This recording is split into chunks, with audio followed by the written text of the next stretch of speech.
Hey everyone, welcome to my new video.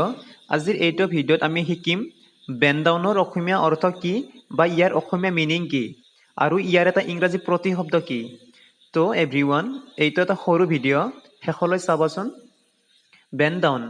Ben ডাউনৰ অসমীয়া অৰ্থ হ'ল বেকা হোৱা, ভাজ লোৱা, কোঁজা হোৱা, সৰপাক হোৱা, মেচা হোৱা আদি এইবিলাক গোটেই বেন ডাউনৰে অসমীয়া মিনিং। মানে to move the upper part of your body downwards or forwards. ইয়াৰ এটা উদাহৰণ হ'ল he bend down to pick up his shirt. সি তাৰ চলাটো তোলাৰ কাৰণে বেকা হৈছিল। ইয়াৰ আৰু এটা sentence, the lamp post got bend down in the accident. Bend down মানে হ'ল মাটিত পৰি থকা যিকোনো বস্তু এটা তোলাৰ কাৰণে আমি যে হালি দিওঁ তাকে বেণ্ড ডাউন বুলি কয়। আৰু ইয়াৰ এটা ইংৰাজী সমাৰ্থক শব্দ হ'ল ক্ৰিঞ্চ বা ব'। আজি এইখিনিয়ে, সদায় শিকি থাকা।